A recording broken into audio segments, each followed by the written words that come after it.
இன்னைக்கு வந்து ப்ரான் பிரியாணி எப்படி பண்றதுன்னு பார்க்கலாம். இதுக்கு வந்து ப்ரான் மேரினேட் பண்ணி நம்ம பண்ணணும். பட் அதுக்கு முன்னாடி என்னென்ன பொருள்லாம் தேவைன்னு நான் சொல்லிடுறேன். இதுக்கு வந்து பட்டை ஒரு 3 எடுத்திருக்கேன், லவங்கம் ஒரு 4-5 ஏலக்காய், அதுக்கப்புறம் ஸ்டார் அனீஸ் நட்சத்திர சோம்பு இருக்குல்ல, அது ஒரு 2 இல்லை 3 எடுத்திருக்கேன். அதுக்கப்புறம் பே லீஃப் பிரிஞ்சி இலை ஒரு 3, அப்புறம் கல்பாசி ரொம்ப கொஞ்சமாக கல்பாசி, 2 மராட்டி மொக்கு, அதுக்கப்புறம் ஜாதி பத்திரி ரொம்ப கம்மியாகி பாருங்கள். இதெல்லாம் ரொம்ப போடக்கூடாது, இவ்வளோ போட்டாலே போதும். இல்லை இது 3 உங்களுக்கு இந்த ஃப்ளேவர் பிடிக்காதுன்னா மற்ற ஸ்பைசஸ் மட்டும் போட்டுக்கலாம், இது தேவையில்லை. அதுக்கப்புறம் 1 டீஸ்பூன் அளவுக்கு கரம் மசாலா எடுத்து வச்சுருக்கேன். அதுக்கப்புறம் வேறு மசாலா பொடி வந்து தனி மிளகாத்தூள் 2 டீஸ்பூன், அதுக்கப்புறம் 2 டீஸ்பூன் வந்து தனியாத்தூள். அதுக்கப்புறம் இது வந்து ப்ரான்க்கு மேரினேட் பண்ணுறதுக்கு நான் வந்து உப்பு எல்லாமே அரை டீஸ்பூன் உப்பு, அரை டீஸ்பூன், அதுக்கப்புறம் ஜீரகத்தூள் அரை டீஸ்பூன், அதுக்கப்புறம் மிளகாய்த்தூள் அரை டீஸ்பூன், அதுக்கப்புறம் கொத்தமல்லி தூள் தனியாத்தூள் அரை டீஸ்பூன், இது எல்லாத்தையும் எடுத்து வச்சுருக்கேன். இது கூடவே 1/2 டீஸ்பூன் லெமன் ஜூஸ் வேணும். இது வந்து பாஸ்மதி ரைஸ் நான் இன்னைக்கு எடுத்திருக்கேன். 2.5 கப்ஸ், 2.5 கப் நான் எடுத்திருக்கேன். இப்போ நீங்க 2.5 கப், 1 கப்புக்கு 1.5 கப் தண்ணி ஊற்றணும். 1 கப் பாஸ்மதி ரைஸ்க்கு 1.5 கப் தண்ணி ஊற்றணும். பாஸ்மதிக்கு நீங்க இதுக்கு பதிலாக சீரக சம்பா போட்டும் இது நல்லா செய்யலாம், நல்லா இருக்கும், சூப்பராக இருக்கும். சீரக சம்பாக்கு வந்து 1 கப் அரிசிக்கு 1.25 தண்ணி ஊற்றணும். பாஸ்மதிக்கு வந்து 1.5 ஊற்றினா போதும். இதுக்கு சீரக சம்பாக்கு வந்து 1.25 ஊற்றணும். அது மட்டும்தான் சேஞ்சு. இப்போ அடுத்தது வந்து ப்ரான் வந்து அரௌண்ட் 1/2 கேஜியோட கொஞ்சம் ஜாஸ்தியாகவே நான் எடுத்திருக்கேன். நல்லா ஆனியன் வந்து பெரிய வெங்காயம் 2 பெரிய வெங்காயத்தை வந்து நல்லா ஃபைனாக இந்த மாதிரி ஸ்லைஸ் பண்ணி வச்சுருக்கேன். அப்புறம் ஒரு 5-6 பச்சை மிளகா, முழு மிளகா நான் கட் பண்ணாமல் தான் போட போகிறேன் காரத்துக்கு. அதுக்கப்புறம் தக்காளி, இஞ்சி பூண்டு பேஸ்ட்டு, அதுக்கப்புறம் ஒரு 3/4 கப்பு தயிர், கெட்டி தயிர் 3/4 கப் எடுத்து வச்சிருக்கேன். தண்ணி வந்து தேவையான அளவு. அதுக்கப்புறம் வந்து நான் புதினா இலை 2 கைப்பிடி அளவு, பெரிய கைப்பிடி அளவுக்கு புதினா இலை, கொத்தமல்லி, இதெல்லாம் தான் இதுக்கு தேவை. இப்போ ஃபர்ஸ்ட் வந்து ப்ரானை மேரினேட் பண்ணிடலாம். இந்த ப்ரான் மேரினேஷனுக்கு பாருங்க, இந்த ப்ரான் நான் எடுத்துக்கிறேங்க. ஸோ ப்ரான் வந்து 1/2 கேஜி இருக்கு. ஸோ இந்த பொடி நான் சொன்னேன்ல எல்லாமே இதில் போட்டுக்கலாம். எல்லாமே அரை டீஸ்பூன் தான் இருக்கு. தனியாத்தூள், ஜீரகத்தூள், சில்லி பவுடர், சால்ட்டு எல்லாத்தையும் போட்டு இதில் லெமன் கொஞ்சம் புழிஞ்சு விட்டுக்கிறேன். ஒரு 1/2 லெமன் புழிஞ்சிக்கலாம்.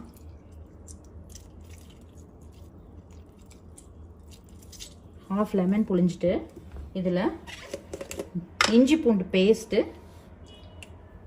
1/2 டீஸ்பூன், இஞ்சி பூண்டு பேஸ்ட் 1/2 டீஸ்பூன் போட்டுக்கிறேன். இது எல்லாத்தையும் போட்டு இந்த ப்ரானை வந்து நம்ம மேரினேட் பண்ணி வச்சிடலாம்.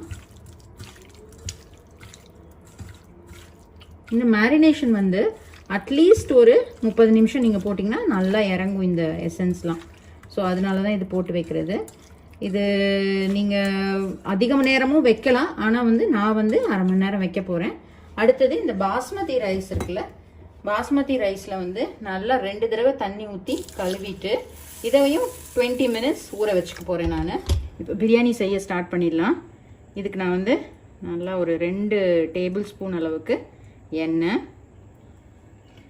அதுக்கப்புறம் 2 டேபிள் ஸ்பூன் அளவுக்கு நெய் ஊற்றிக்கிறேன்.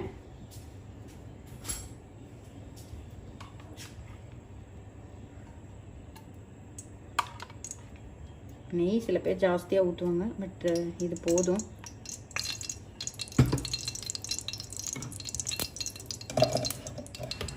இது சூடாகும். இப்போ நம்ம சூடாயிடுச்சுது எண்ணெயும் நெய்யும். ரொம்ப ஜாஸ்தியாக ஊற்றாதீங்க, ரொம்ப திகட்டும் பிரியாணி. இவ்வளோ ஊற்றினா போதும். இது 2.5 கப்புக்கு நான் சொல்லிகிட்ருக்கேன். இப்போ நான் இதில் பட்டை, லவங்கம், ஏலக்காய்,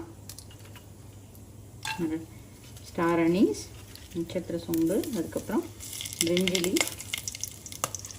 அப்புறம் கல்பாசி, மராட்டி மொக்கு, நான் சொன்ன எல்லா ஸ்பைசஸும் போட்டுக்கிறேன்.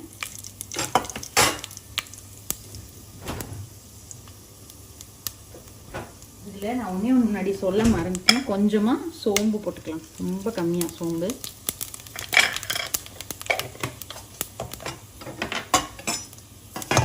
இதெல்லாம் ஒரு நிமிஷம் நல்லா வதக்கிக்கலாம். இப்போது வெங்காயத்தை நல்லா இப்படி பிரித்து விட்டு போட்டுக்கலாம். 2 வெங்காயம், பெரிய வெங்காயம் நான் போட்டிருக்கேன். இது நல்லா ஃப்ரை பண்ணணும். கொஞ்சமாக இப்போ உப்பு சேர்த்துக்கிறேன் வெங்காயம் வதங்குறதுக்கு.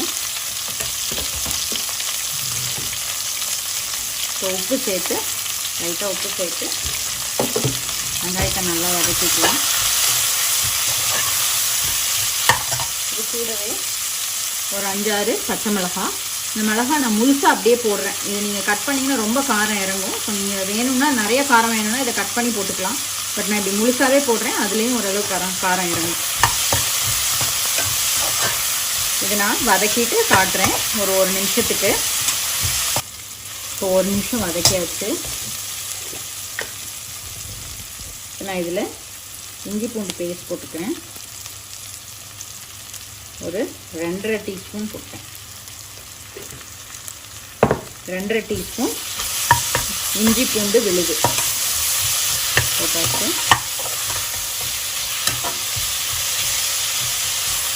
இது நல்லா ஒரு நிமிஷம் எண்ணெயில் வதக்கிக்கலாம். உடனே தக்காளி போடக்கூடாது. நல்லா வதக்கிட்டு அதுக்கப்புறம் தான் போடணும். இப்போ இஞ்சி பூண்டு பேஸ்ட் வந்து நல்லா இதில் எண்ணெயில் வதங்கிடுச்சு. இப்போது தக்காளி போட்டுக்கலாம். தக்காளி நிறைய போடாதீங்க. நான் இப்போ 2 கப்புக்குன்னா 2 மீடியம் சைஸ் தக்காளி தான் போடணும். ஓவராக போட்டால் அது வந்து தக்காளி சாதம் மாதிரி ஆகிடும். கம்மியாக போட்டால் போதும். தக்காளி வதங்குறதுக்கு கொஞ்சம் உப்பு போட்டுக்கலாம். கொஞ்சம் உப்பு போட்டுக்கிறேன். மிச்ச உப்பு நம்ம அப்புறம் போட்டுக்கலாம். இந்த தக்காளி நல்லா வதங்கணும். ரொம்ப முக்கியம். தக்காளி நல்லா வதங்கி எண்ணெய் பிரிஞ்சு வரணும். அதுக்கப்புறம் காட்டுறேன். இப்போது தக்காளி நல்லா வதங்கிட்டு இருக்கு. ப்ரான் நம்ம மேரினேட் பண்ணோம்ல, அது வந்து 20 மினிட்ஸ் ஆயிடுச்சு. நீங்கள் ஜாஸ்தி நேரமும் வைக்கலாம். பட் மினிமம் 20 மினிட்ஸ்க்கு வைங்க. இதை வந்து ரொம்ப கம்மியான எண்ணெயில் லைட்டாக நம்ம ஷாலோ ஃப்ரை பண்ணலாம். இது நல்லாயிருக்கும் பிரியாணியில் போடும்போது. ஸோ இதுக்கு வந்து 1 ஸ்பூன் தான் நான் எண்ணெய் போட்டிருக்கேன். ஃப்ரை கிடையாது, இது ஜஸ்ட்டு ஷாலோவாக ஃப்ரை பண்ணுறது. எல்லா ப்ரானையும் இதில் போட்டுக்கிறேன்.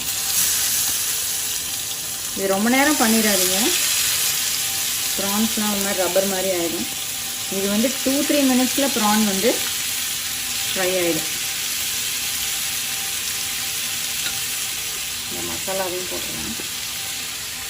ஸோ இதை அப்படியே திருப்பி விட்டு ஒரு 2 மினிட்ஸ் குக் பண்ணிவிட்டு காட்டுறேன். இப்போ ப்ரான் ஃப்ரை ஆகிட்டுருக்கு. நான் இன்னொரு சைடு திருப்பி போட்டேன். இந்த சைடும் ஃப்ரை ஆனோடனே காட்டுறேன். இப்போ ப்ரான் நல்லா ஃப்ரை ஆகிடுச்சு. நான் இதை ஆஃப் பண்ணிடுறேன். இப்போது தக்காளி பாருங்கள் நல்லா ஆயில் பிரிஞ்சு வருது. இந்த அளவுக்கு நல்லா ஃப்ரை ஆகிடணும். நான் வந்து இது கொஞ்சம் ரொம்ப ஹைலெலாம் வைக்கக்கூடாது. நான் சிம் பண்ணி ஒரு 3 to 4 மினிட்ஸ் வச்சேன். இந்த மாதிரி நீங்கள் நடுவில் இப்படி சும்மா லிட்டை க்ளோஸ் பண்ணாமல் இப்படி போட்டு வச்சுக்கலாம். குக்கர் லிட்டை போட்டுட்டு அதுக்கப்புறம் நடுவில் வந்து மிக்ஸ் பண்ணிக்கலாம். ஸோ அந்த மாதிரி நான் மிக்ஸ் பண்ணிவிட்டு பாருங்கள் எப்படி மேஷ் ஆகிருக்கு. தக்காளி வந்து ஃபுல்லாக வதங்கி நல்லா இந்த மாதிரி ஆயில் வெளியே வரணும். பாருங்கள் ஆயில் எப்படி வெளியே ஊஸ் அவுட் ஆகுதுல்ல, அந்த மாதிரி ஸ்டேஜ்க்கு இதை வதக்கிக்கணும். இது ரொம்ப முக்கியம். அப்படியே போட்டுறக்கூடாது, அப்போ டேஸ்ட் வராது. இப்போது இந்த ஸ்டேஜில் நம்ம 1 டீஸ்பூன் கரம் மசாலா வச்சுருந்தோம்ல, அதை போட்டுடலாம். இப்போ நீங்கள் கரம் மசாலாவுக்கு பதிலாக எந்த பிராண்ட் பிரியாணி மசாலா இருந்தாலும் அது 1 டீஸ்பூன் போட்டுக்கலாம். இல்லைன்னா நீங்கள் கரம் மசாலா போட்டுக்கலாம். ரெண்டுமே நல்லா தான் இருக்கும். டேஸ்ட்லாம் அவ்வளோ வித்தியாசம் ஒன்றும் வராது. இதை போட்டு நம்ம ப்ரான் இந்த சைடு வதக்கி வச்சுருக்கோம்ல, அந்த ப்ரானை எடுத்து இதில் போட்டுக்கலாம். பாருங்கள் ப்ரான் நல்லா ஒரு 2 மினிட்ஸ்க்கு தான் வதக்கியிருக்கோம். அந்த மசாலாவையும் நீங்கள் வந்து இந்த ஆயிலில் இருக்க மசாலாவையும் எடுத்து போட்டுக்கோங்க. அது நல்ல ஃப்ளேவர் கொடுக்கும். ஸோ அதை அப்படியே போட்டுற வேண்டாம். அதையும் நல்லா எடுத்து போட்டுறேன். போட்டுட்டு நல்லா ஒரு மிக்ஸ் கொடுத்துட்டு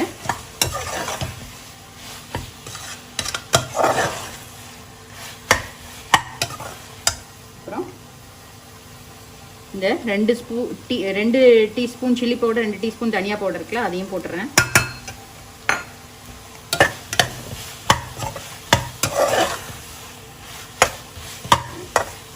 நல்லா 1 நிமிஷம் ஆகட்டும். 1 நிமிஷம் கழிச்சு காட்டுறேன். இப்போது மசாலாலாம் 1 நிமிஷம் நல்லா ஃப்ரை ஆயிடுச்சு. இப்போது இதில் புதினா இருக்குல்ல, அதை நான் சாப் பண்ணி வச்சுருக்கேன். 2 கைப்பிடி அளவுக்கு புதினா, கொத்தமல்லி. இதில் கொஞ்சம் நான் வைக்கிறேன் டாப்பில், அப்புறமா மேலாக தூறதுக்கு. மிச்சத்தெல்லாம் போட்டுடலாம். இப்போ இதை போட்டுட்டு ஒரு நல்லா 2 மிக்ஸ் கொடுத்துட்டு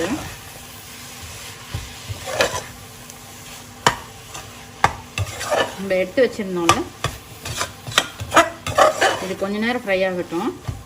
புதினா கொத்தமல்லி நல்லா வாசனை வருது. இப்போ நம்ம எடுத்து வச்சிருந்த 3/4 கப் தயிர் அதை ஊற்றிடலாம். நான் 2.5 கப் ரைஸ் எடுத்துருக்கனால இவ்வளோ ஊற்றுறேன். நீங்கள் அதுக்கு தகுந்த மாதிரி கம்மி பண்ணிக்கலாம். 1/2 கப்பு 1/4 கப். ஸோ இது ஒரு 2 நிமிஷம் நல்லா குக் ஆகட்டும், அப்புறம் காமிக்கிறேன். இப்போ தயிர் போட்டு நல்லா ஃப்ரை பண்ணியாச்சு. ஆயில் லைட்டாக பிரியுது. இப்போ வந்து தண்ணி ஊற்றிக்கலாம். 1 கப்புக்கு 1.5 கப்.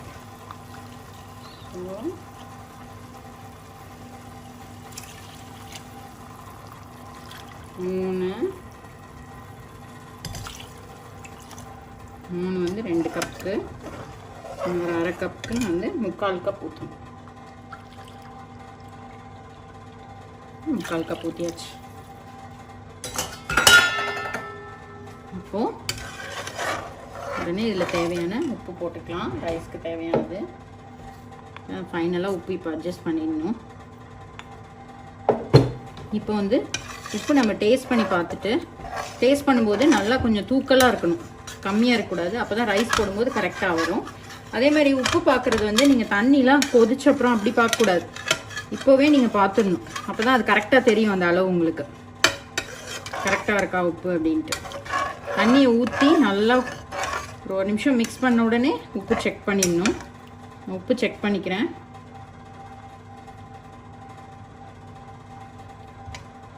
இன்னும் கொஞ்சம் போடலாம்.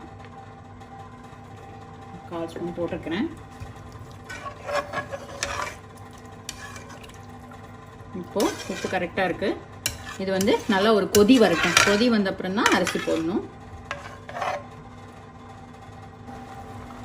இப்போ பாருங்கள், தண்ணி நல்லா கொதிக்குது. இந்த மாதிரி கொதிக்கும் போது தான் போடணும். இது வந்து இந்த 20 மினிட்ஸ் ஊற வச்ச பாஸ்மதி ரைஸ் வந்து நான் நல்லா தண்ணி ட்ரெயின் பண்ணிட்டேன். தண்ணி இருக்கக்கூடாது, ஏன்னா அப்புறம் அளவு சரியாக வராது. ஃபுல்லாக தண்ணியை வடிச்சிடணும். இது நான் போட்டுக்கிறேன். இது போட்டு மிக்ஸ் பண்ணிக்கலாம். இப்போது அடுப்பு இதே மாதிரி இருக்குது, மீடியம் ஹைலே இருக்கட்டும். நீங்கள் லோ பண்ணக்கூடாது. இப்போது இந்த ஸ்டேஜில் இப்போ நல்லா இந்த தண்ணிலாம் கொஞ்சம் ட்ரெயின் ஆகணும். அதாவது அரிசி வந்து 3/4 பாகம் வெந்துடணும் இதுலேயே. ஸோ அதை நான் காமிக்கிறேன். இது அந்த டைமில் இந்த தண்ணி எல்லாமே போயிடும். அந்த அளவுக்கு இது வந்து வரணும். அதுக்கப்புறம் தான் நம்ம மூடி போடணும். அது வரைக்கும் நம்ம ஓப்பன்லேயே வச்சு மீடியம் ஹைலே குக் பண்ணலாம். நான் காமிக்கிறேன். நடுவில் மட்டும் ஒரு தடவை மிக்ஸ் பண்ணிக்கோங்க. அப்போ நான் இது ஆனவுடனே காமிக்கிறேன். இப்போ பாருங்கள், ஆல்மோஸ்ட் எல்லா தண்ணியும் ட்ரெயின் ஆயிடுச்சு. கடைசியில் லைட்டாக லெமன் புரிஞ்சுக்கலாம். அதில் ஒரு 1/2 to 1 லெமன். என்னோட ரொம்ப ஜூஸ் நிறையா வரும், அதனால நான் 1/2 போடுறேன். போட்டுட்டு மிக்ஸ் கொடுத்துடலாம். பாருங்கள், தண்ணி இருக்கக்கூடாது. தண்ணி ஆல்மோஸ்ட் போயிருக்கணும். அரிசி ஒரு 1/2 பாகம் வெந்துருச்சு ஆல்ரெடி. இப்போ ஒரு தடவை நல்லா மிக்ஸ் பண்ணிவிட்டு, ரொம்ப அழுத்தி மிக்ஸ் பண்ண வேணாம். இப்போ இதை சமப்படுத்திட்டு அடுப்பை வந்து சிம் பண்ணிடலாம்.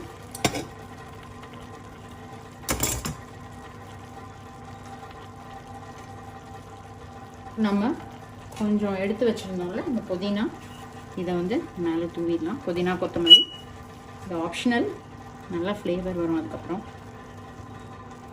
இதை போட்டுட்டு சும்மா கம்மியாக ஒரு 1/2 ஸ்பூன் அளவுக்கு நெய், நல்லா ஃப்ளேவர் கொடுக்கும். இப்போது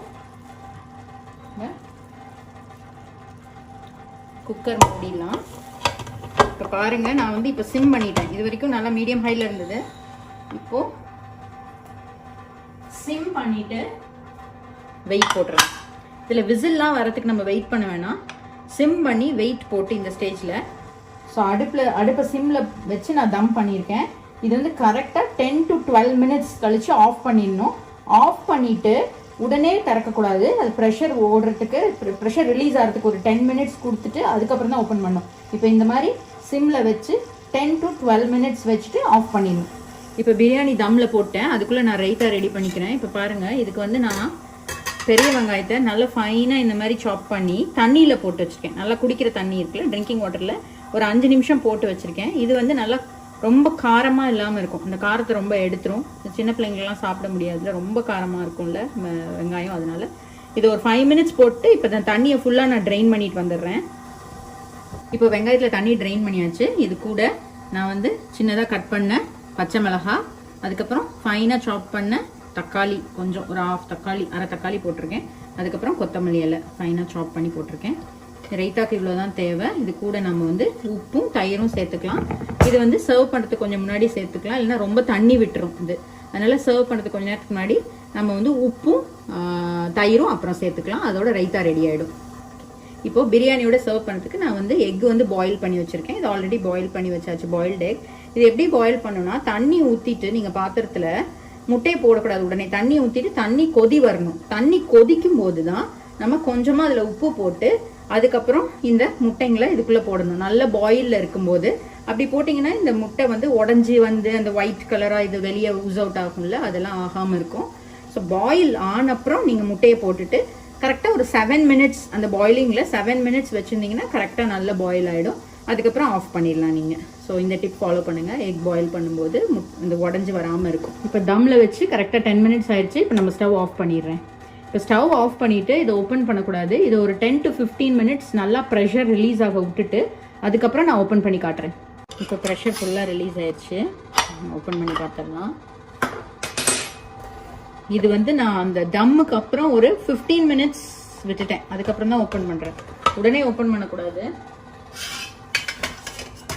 பிரியாணி சூப்பராக வந்திருக்கு. ஃபர்ஸ்ட் நீங்கள் கரண்டி போடாதீங்க. இப்போ பாருங்க, நல்லா உதிரி உதிரியாக வந்திருக்கு. இந்த மாதிரி ஒரு ஃபோக் வச்சுட்டு சைட்லேருந்து அப்படியே எடுத்துடணும். கரண்டி போட்டால் ரொம்ப அப்படியே வந்து உடஞ்சிரும் ரைஸ்லாம். ஃபோக் போட்டிங்கன்னா இந்த மாதிரி ஆகாது. அதுவும் சைட்லேருந்து அப்படியே எடுத்துடணும். அடியெலாம் பிடிக்கவே இல்லை, நல்லா உதிரி உதிரியாக வந்திருக்கு. ஸோ எப்போவுமே ஃபோக் வச்சு இதை இப்படியே எடுத்துடலாம். கரண்டி போட வேணாம், பிரேக் ஆகிடும் ரைஸ்லாம். பாருங்கள், ரைஸ்லாம் எப்படி உதிரி உதிரியாக வந்திருக்குன்ட்டு. இப்போது நான் வந்து இந்த பாயில் பண்ண எக்கும் இதுக்குள்ளே சும்மா வச்சுருக்கேன் கொஞ்ச நேரம். இப்போ அது நல்லாயிருக்கும்.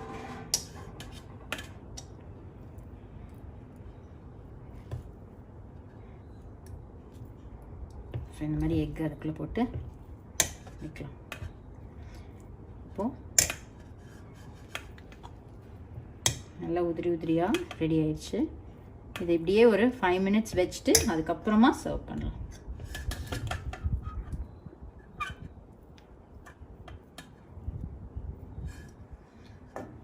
இப்போ இந்த பிரியாணியை நம்ம எக்கோடையும் ரைத்தாவோடையும் சர்வ் பண்ணிடலாம். சூப்பரான ப்ரான் பிரியாணி, உதிரி உதிரியாக இப்படி பாருங்கள். ரைஸ்லாம் எவ்வளோ செப்பரேட்டாக. ஸோ நீங்கள் தண்ணி கரெக்டாக வச்சிங்கன்னா இந்த மாதிரி வரும், இல்லைனா குழஞ்சிடும். ஸோ சூப்பரான ப்ரான் பிரியாணி ரெடி ஆகிடுச்சு. நீங்களும் இதை ட்ரை பண்ணி பாருங்கள். ட்ரை பண்ணி பார்த்துட்டு ஃபீட்பேக் சொல்லுங்கள். தேங்க்ஸ் ஃபார் வாட்சிங்.